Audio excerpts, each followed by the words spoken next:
Welcome back again sa aking YouTube channel. For today's video na naman po mga lalabs ay isang platform na naman po ito na share ko na kung saan po is na-approve po ako for 1,500 pesos. So napakabilis, napakadali dahil wala pong maraming katanungan or wala pong maraming requirements ang hinihingi dito. So 3 steps lang, nandun ka na kaagad sa reviewing and then sa approval ng iyong pong loan. So dito mga lalabs, share ko na po sa inyo kung magkano nga ba yung marireceive ko dito and then ano-ano nga ba yung mga charges na kinaltas nila doon po sa loan amount ko.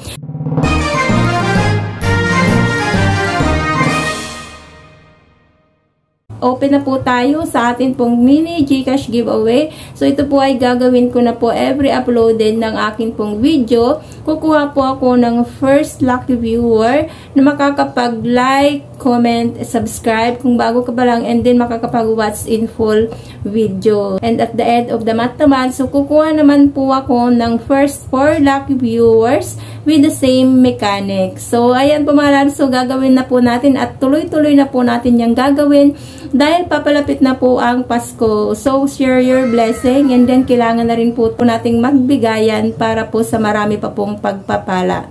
So, ayan po mga lalabs. So, just keep on tuning in. But, please don't forget to subscribe and click mo na rin po ang bell button dyan para naman lagi ka pong notified sa mga utangan moment na ginagawa ko po dito sa akin pong vlog. So, let's proceed.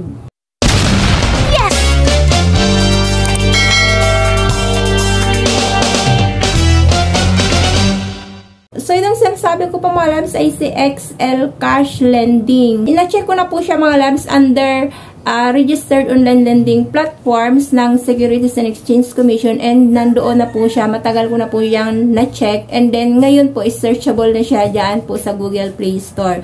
And then nung ma-open ko po siya is nag-rate na po kagad siya ng 2.3 star and then meron na rin pong 1,000 reviews. Under SEC registration number says 201917309 and then with certificate of authority number 3136. So legit po siya mga lalabs. Loanable amount nila dito starts from 1,000 up to 50,000. So loan period 120 days up to 360 days. Daily interest nila mga labs so 0.08% naman, which is na mababa kung totoo. Kung masusunod ba nila ito. Para makapag-start po kayo na mag-apply dito, so kailangan nyo po na i-install si XL Cash Lending. After nyo po yan dyan na may install, bubungad dyan yung privacy policy nila. So, basta-basahin nyo na lang po yan para meron din po kayong makuha na information dyan and then click nyo lang po ang continue.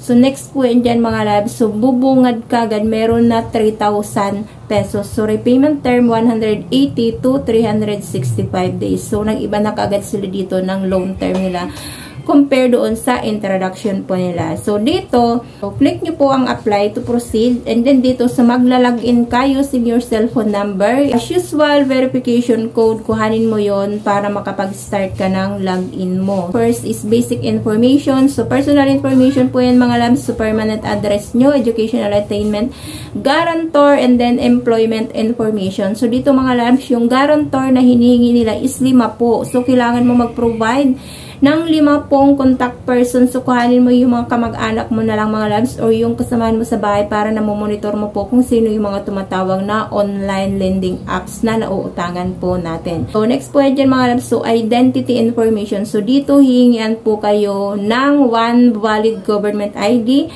So, dito po is required nila or recommended is driver's license, passport, SSS ID, TIN ID, UMID ID, and then voter's ID. Next point dyan mga labs, so disbursement information. Number 1 talaga na ni-require nila is GCash. So, lagay nyo po yan dyan ang inyo pong GCash number, account name po ninyo.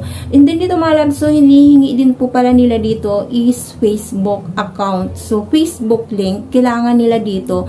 So, i-copy-paste nyo yan dyan. So, pag-isipan nyo po muna ng marami pong beses kung ilalagay nyo ba talaga yung link ng Facebook nyo po dito. Dahil automatic po yun. Kapag kinlik po nila to na Facebook link mo dito, so madidirekta kagad sila doon sa iyo pong Facebook account. Ayun, kagad-agad tapos na tayo ng filling of information. So, wala pang 2 minutes.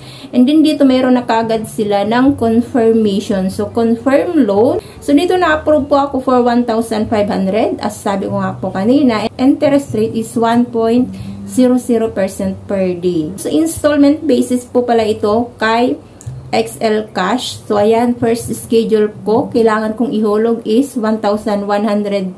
And then, babayaran ko siya this coming November 14, 2023, which is na 7 days lamang po. And then, yung second schedule ko is 1,119.